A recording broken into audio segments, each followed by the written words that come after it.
Hello and welcome, ladies and gentlemen. I hope you are having a beautiful day. My name is TheSparrowsJourney.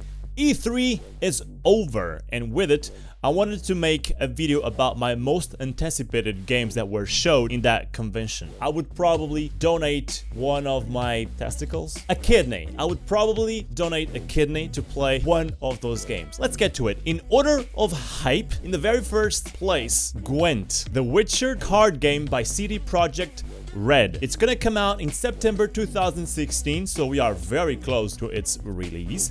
It will come out first in beta. If you haven't already, go and sign up for the beta for Xbox One and PC. Gwent, for the ones that don't know, if you live under a rock, is a game that was in Witcher 3 in itself. It was a game within a game. It's a card game. Basically, you have a deck of cards from which you will pull cards for every single game. You put your cards in the battle, in the fields, and you have 2 rounds, 3 if you end up having a draw. Gwent is a game made with passion. I'm not saying that any other game is not made with passion, but you know Witcher 3. You know how CD Projekt Red rolls. They put a lot of effort and a lot of passion into every single game they make. And Gwent is one game that every single or almost every single Witcher 3 player wanted to be a standalone game. The second place in my hype list is filled with Sea of Thieves. I am baffled at how this game was not talked about before E3. It's a pirates game, and we haven't had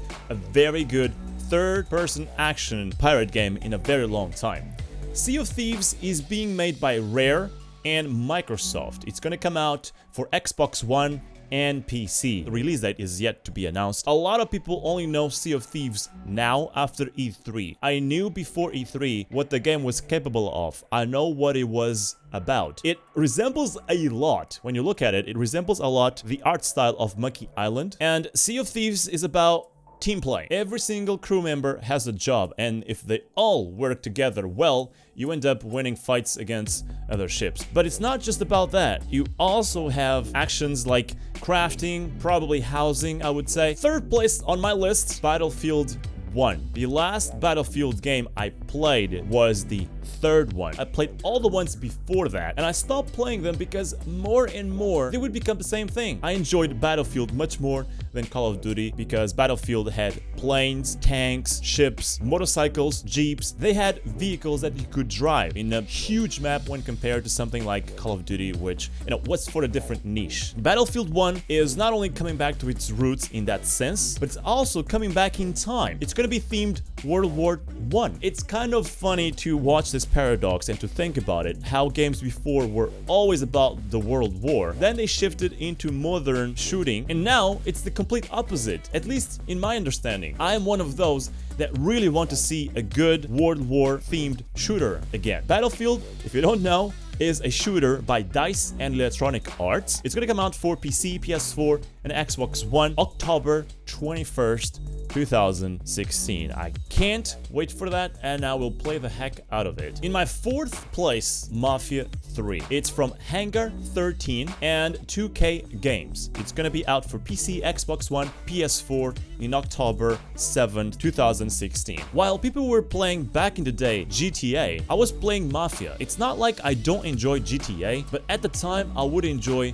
Mafia much more because it felt to me like it had a purpose, a story to tell. Graphically, it looks absolutely amazing. The game style is about the same, so I'm looking forward to that. Not to mention that they will have the presence of old characters. Vito was his name. He's gonna look obviously older because Mafia 3 happens after Mafia 2. In my fifth place is Conan Exiles. It's an open world survival game by Funcom. It will come out on PC, PS4, and Xbox One in late 2016. An open world survival game, a Conan themed one? Hell yeah, I want to play that. It looks a lot like what Ark is at the moment, but obviously Conan themed.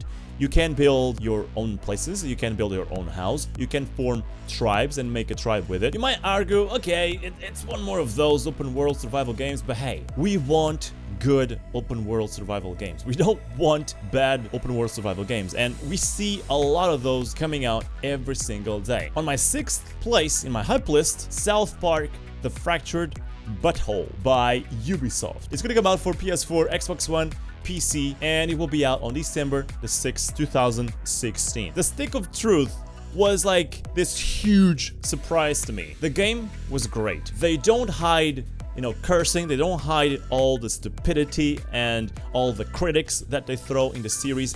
Everything is in the game. They are not afraid to criticize politics and things that happen in the real world, just like in the series. That's what's so great about South Park, the series, and the Fractured Butthole doesn't seem to play any short in that sense. The 7th game in my list is Sid Meier's Civilization 6. It's a turn-based strategy game by 2K Games and Fire Faxes. It's gonna come out for PC only, I suppose, and it's gonna come out on October 21st in 2016.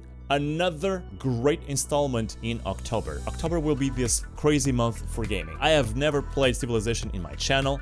I have never streamed Civilization. It's one of those games that I stop myself from bringing to my channel professionally because it's one of those games that I want to have absolutely all the fun that I potentially can have with it. It's one more turn kind of game. The art style looks a little bit different from what we have seen in the past couple years in the franchise, but I like it. It looks clean, it looks somewhat, it explains everything it needs to be directly. The last game in my hype list is gonna be For Honor. It's a third-person game with visceral melee combat, once again by Ubisoft. It's gonna come out for Xbox One, PS4, and PC on the February 14th in 2017. Wow. Are the gamers with a girlfriend gonna be mad about this one? Or more like, the girlfriend will be mad. On that day, he will most likely choose the axe rather than a flower to give to his girlfriend. Graphics is not everything, but For Honor seems to have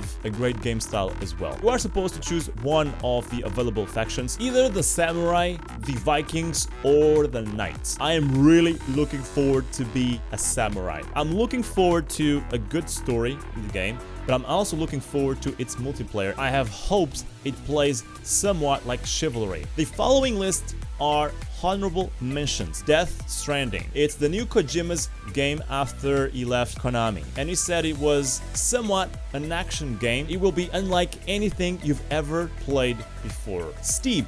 It's a game by Ubisoft coming out on Xbox, PC, PS4 in December 2016. The fact that you would see people dying hilariously against a tree or a rock in races and whatnot, it looks good. State of Decay 2 by Microsoft and Undead Labs. It's gonna come out on Xbox One and PC in 2017. I played State of Decay 1 and it was a good game. Call of Duty Infinite Warfare, the space shooter by Activision. PS4, Xbox One, and PC is gonna come out in November 4th in 2016. They had to do something different with it. It had to happen in a different kind of world, or it would end up being exactly the same thing, even though that has been happening a lot with Call of Duty. Shadow Warrior 2 by Devolver Digital and Flying Wild Hog is gonna come out for PC, PS4, Xbox One in 2016. Headlander by Adult Swim Digital and Double Fine. It's a game for PC, PS4, and it's gonna come out in late 2016. Inside from Playdead, developers of Limbo. It's gonna come out for Xbox One, PC. It's gonna come out first for Xbox in June 29th, and then it's gonna come out on Steam in July